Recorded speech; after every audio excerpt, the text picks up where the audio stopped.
እንግዲህ ይቅር በለኝ የኔ ውድ እወዳለሁ። እኔ እኮ ለአንተ ለመኖር ብዬ ነበር የሰው ሀገር ላይ የተሰደድኩት። የሰው ልጅ ነበር አጥቤ ያሳደግኩት።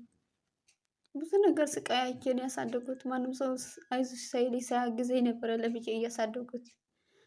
ግን እኔ እዘዋለሁ ስላለችኝ አክስቴ እውነት ትዘዋለች ብዬ ስጋ ነው እና ምንም አታድርገውም ብዬ ነበር የተው።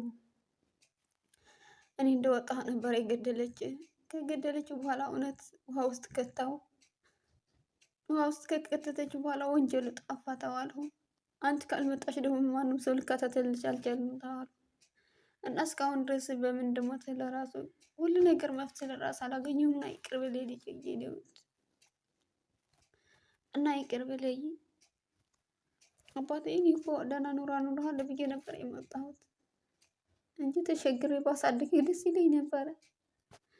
ስጋ ናትና ምንም አታድግም ብዬ ነበር የመጣሁት። ግን እንደዚህ አይነት በሰቃ ከሆነ ተሰቃይተህ ትሞታለህ ብዬ አላሰብኩም። ይቅር በለኝ አባቴ፣ በጣም ይቅርታ። ስጋ ነውና ምንም አታድግም አሉ እንጂ እንደዚህ በአሰቃቂ ሁኔታ ተገድለህ እንደዚህ ተሰቃይተህ ትሞታለህ ብዬ አላሰብኩም። አስቤም አላቅም ጭራሽ። እንደዛ ጣሃለሁ ብዬ እኮ አላሰብኩም የኔ ጌታ። 5 ዓመት እኮ ልሞላ ነው የኔ ውድ። እኔም 5 ዓመት ደግሞ ደህና ልደት አክብርልሃለሁ ነው ያሉት። እና እንደዛ አይነት ትሆናለህ ብዬ አላሰብኩም። አጣሃለሁ ብዬ አስቤም አላቅም በህይወቴ። እና ይቅር በለኝ የኔ ውድ። እኔ ሰው ሀገር አንተ ወደ ጉድጓድ ገባህና ይቅር በለኝ የኔ ውድ።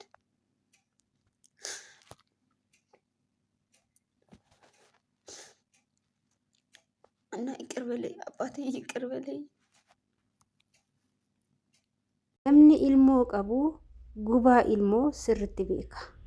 Obboloota koo yeroo ammaa baay'een keenya ilmoo godhannee ilmoo keenya haadha abbaa, haadha ofii, adda abbaa, obboleettii ofii bira godhannee gara biyya ormaa dhufna. Ilmoon keenya sun maalirra akka jirtu ni nyaatti ni dhugdi jennee baay'een keenya quban qabna. Kanuma isaanii yeroo bilbila sitti haasofnu of bira teechisanii yookaan sodaachisanii yookaan akka gaariitti toleeti hin beekamu. Namni hundimmoo tokko miti. Garuu viidiyoon kun keessa kootiif qalbii koo na cabsa. Hundi keessanuu warri dhala keessan gattanii biraa dhuftan viidiyoo kana keessatti sirriitti of ilaalaati. Yeroo hundumaa dhala keessaniif jettanii biyya Arabaa keessa osoo turuu baattanii baay'isee barbaachisaadha. Egaa nagaallee dagannee ashama harka fuunee kabajamtootaaf daawwattoota hordoftoota keenya nageenyi koo kan jaalalaa fi kabajaa bakkaa fi lafa jirtan isiniif haa baay'atu. Anis obboleettiin keessan bakkaa fi lafa jirutti waaqayyoof galannaa ga'u nagaa fayyaa kootidha. Isinis akka nagaa fayyaa naaf taatan waaqayyo irraa abdii guddaan qaba. Egaa akkuma viidiyoo jalqaba irratti isinii ibsu yaaletti obboleettiin keenya kuni daa'ima tokko qabdi jechuudha. Daa'ima ishee kana obboleettii abbaatitti amantee adaadadha.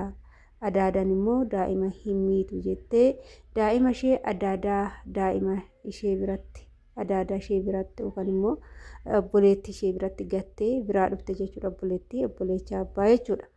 Innaa daa'ima kiyya kana na jalaa miti jettee guyyaa tokkollee itti yaaddeen beektu. Yeroo biyya ormaa kana hojjettus ilmoo isheetiif ilmoo ishee gizee biyya keessa jirtus rakkattee dheebottee guddifattee immoo jireenyi itti hammaannan qoyyoon deemi kana caala daa'ima kootiifan dabarsuu danda'a. Ani kan jiraachuu qabu biyya lafaa kanarra ilmoo koo qofaaf jettee adaadaatti dubbattee jennaan adaadaa daa'imaatitti. Adaadaanis immoo siifan guddisa daa'ima keessii qabuun dadhabaa situ maallaqa achi taa'ee erga ani immoo daa'ima keessii kan guddisa jettee itti dubbattee walii galtee daa'ima ishee kana itti kennitee ofii isheetii gara biyya ormaa dhufte. Erga biyya ormaallee dhufte daa'imti kiyya hin dawwalti. Yoo dawwaltu daa'imti kee haala gaariidha jirti uffata gaarii uffata jettee afaan itti dubbachuu malee rakkoo daa'imti ishii keessa jirtu irra jirtu hin beektu jechuudha. Haa ta'u adaadaadha jedhamtee kan itti kennamte suni daa'ima kana baay'ee akka rakkisaa turte akka rukutaa turte akka miidhaa turtee fi wantoota ishiin asii achitti irra ergitee maallaqa itti ergitee sanillee daa'ima sanii gochaa akka hin turredha. Daa'ima san baay'ee cunqursaa fi dararraa guddaa irraan gechee qanii kaan immoo ukkaamsitee akka namni nama ajjeesuu hin qabne ukkaamsitee bira distee irra gootee bakka waan haala surur nama jedhuun akka bakka namni nama jabaadha akkasiin godhu haala surur nama jedhuun baay'ee firaashii garaagaraatiin biddiribsiidhaan akkasumas bira distiidhaan bishaan dafaa irratti naquudhaan baay'ee beekanii namni garaa kan hunda jabaateen beeku haala saniin daa'ima kana jalaa ajjeefte. Erga daa'imti ishee du'ee immoo homaa dubbachuu hin dandeenye biyya ormaatitti haati gubachaa cincaa rakkoo daa'imti isheen irraan duuteef jalaa duutee yeroo qorachiiftu akka adaadan haala saniin ukkaamsitee ajjeeftetu barame jechuudha. Yeroo baramu immoo akka gubata ishee kana ukkaamsitee amma gara miidiyaa kanaatti as baaste. Yeroo gubata ishii miidiyaa irratti baatu ani immoo wanti na aarsee jechuudha. Ijoolleen tokko guddachuu fi malee ni sobdaa adaadan akkana hin gootu jedhanii namoonni tiiktookii qasdii yoo koomentii barreessaniif ni jiru. Koomentiin sunis immoo baay'ee ishii kaffaasisee jira. Maaliif an akkamitti as sobee waan kana godhaa lubbuudha daa'imti koo bar daa'ima kooti daa'ima keechanii ilmoo koo ofii olan jaaladha garuu amaneetti kenneen dhabe jette baay'ee keechishii gubatee jira. Egaa asumarraan obboloota koo wanni nani jechuu yaale kan du'e deebi'u daa'ima ishee waaqayyoon lubbuu ishee amaaruu fi inni abbaasaa dhugaa bira deeme waaqayyoon immoo waan akkanaa kana nama haa baasu nama sin dhageechisini. Egaa asumarraan dhugaa namni kiyyaadha daa'imti kunis keetidha jedhamee adaadaa jechuun qixxee haadhati jechuudha. Maaliif yoo jettanii adaadanii haadha caalaayyuu keessattuu adaadan abbaa ilmoo obboleessatiif ni rifatti jedheenani kana yaadu. Erga kun dhufe wanti akkanaa kun erga dhufe eenyu amanu namni tokko nuti dubartoonni jechuudha biyya arabaatitti kan facaanee jiraannu ofii keenya osoo hin taane dhala keenya fakkaattuu keenya biyya irratti gannee dhufne sanii ishiidhaa jenneeti malee waa biraa kan nama biraa kunuunsuuf miti. Erga wanti nuti biyya arabaatti hojjenne biyya ormaatti hojjenne dhala keenyaan taane eenyudhaaf ta'a jettanii yaaddu. Kanaafuu obboloota koo viidiyoo kana keessatti hundi keessanuu of ilaala baay'een keessan shamarran kan akka kooti. Ani baay'ee dhalallee dhaleen qabu. Garuu gara fuulduraatti waaqayyo naa kenne gatee biraa hin deemu kuni hawwii kooti waaqayyo naa gargaaru jechuudha. Garuu warroonni ilmoo godhattanii gattanii biraa dhuftanii jechuudha. Waggaa dheeraaf biyya ormaatitti taa'aa jirtan ilmoo keessan maallaqa si ergitassan waan daa'ima keessan gammachiisu sinitti fakkaata jechuudha. Maallaqni daa'ima gammachiisu daa'ima kan gammachiisu haadha gaafa haati bira jiraatte daa'ima ishii dhungatte gaafa haati bira jiraatte wanta ilmoon ishii barbaaddu yoo gooteef gaafa san gammaddi malee daa'imti mana gandaa teechee hirkattummaa teechee haadha gandaati yoo arrabsifamte haati gandaa ilmoodhaan yaaddu erga daadan ilmoodhaan yaadne eenyutu yaadaaf jettanii yaaddu. Kanaafuu obboloota koo dhugaa baay'ee keessi koo na bade baay'ee garaana nyaate obboleettiin kun sirritti boochi viidiyoo ishii hunda finne malee bakka yoo dubbattus yoo boochus baay'ee qalbii nama cabsiti.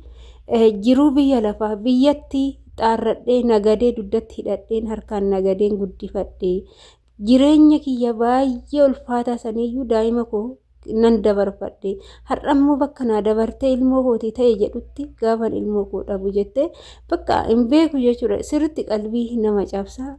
Dhuguma namni gaafa rakkoo biyyatti ilmoo ofii wajjin yoo jiraate gaafa biyya ormaa dhufee immoo maallaqa argadhe jedhee ilmoo ofii yoo dhabu namatti ulfaata. Kuni dhugaa ilmoo ofii biraa ba'anii ilmoo ofii gaafa dhabanii ilmoon kee duute jedhan baay'ee namatti ulfaata. Kanaafuu dhala jechuun waa guddaadha waa xiqqaa miti. Ji'a 9 guutuu garaatti baattameeti erga dhalate illee wajjin makaraa argameeti gaafa da'umsaa sanuu du'aaf jireenya jidduutti kan deechu dubartiin takka dhugaa dubbachuudhaaf daa'ima ofii haala salphaatti yoo dhabdu baay'ee qalbii nama cabsa keecha ofiitis nama cabsa jechuudha.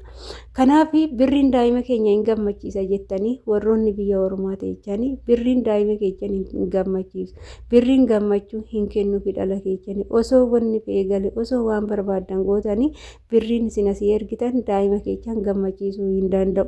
Daa'imti keechan kan gammaduu dandeechu yeroo isin bira jiraattanii yeroo isin yeroo manni barumsaa jiru galaashii qopheessitanii fi uffannaa ishee uffistanii gara mana barumsaa gaggeessitanii akkasumas yeroo galtu haadha koo jettee dhufte yeroo isinitti maramtu haala san barbaaddi jechuudha. Daa'imti ormaa haadhan qaba jettee haadha ofiitti fiddee galte yoo haadha ofiitti maramtu teessan immoo harka marattee dhaabbatti jechuudha. Garaagarummaan achittuu hin jira. Kanuma nu haa guddisu jennee bira goonee biraa dhufnu sanitti daa'imti isaanii fiiganii itti maraman teenya garuu dhaabbattee ilaalti. Odoo dhadheetutti marama jettee akka haadhatitti namni akka waadaa fudhateetti hin guutaan jiru. Yeroo ammaa namni waadaa nyaachaa jira. jira jechuudha. Kanaaf baay'ee tokko bakka namni keessi gubbaan nama ta'e keessi bineensa kan ta'etu baay'achaa jira bara kana baay'izawwee haala qaala'insa jireenyatiin wal qabate bakka namni waa'ee nama bakka siruma yaadaa hin jiru. Waa'ee karaalee maallaqa ittiin argatu, karaalee balleessaa ittiin balleessuu fi karaalee waan cubbuu ittiin hojjetu qofaadha kan barbaadaa jiru. Kanaaf dhala keessan yoo jireenyi isinitti ulfaate irraa yoo deemtan irraan fagaatina. Yoo fagaattan waggaa dheeraan taa'ina, waggaa 2-3 dabarsina warri dhala qabdan jechuudha. Kunillee laattedha. Biyya ormaa keessas taa'aa umurii isaa fixa malee umurii keetti turraa dhumate jedhu malee laattedha jechuudha. Kan dhala qabdan immoo dhala keessan jiraadha. Biyya ormaatitti umurii keessan hin fixinaa siniin jedha. Egaa viidiyoo kiyyaa asumarraa nan goolaba. Baay'ee qalbiin koo na cabe dhugaa keessa kiyyatu na cabe jechuudha. Garaa na nyaatti waan an godhufaa wallaalee oduu ana ta'e oduu an akkana ta'e oduu kun na mudate hoo jedhanii gaafa ilaalanii baay'ee ulfaata jechuudha. Egaa kana fakkaata viidiyoon har'aaf qabadhee dhufee turtii na wajjin gootaniif ulfaadhaa galatooma. Viidiyoon kun yoo isinitti tole laayik sheer gochuudhaan nu jajjabeessaa gara maamila keenyatti dabalamaa hordoftoota keenya siniin jechuu jaaladha. Egaa turtii gaarii siniif haa ta'u. Baay'ee.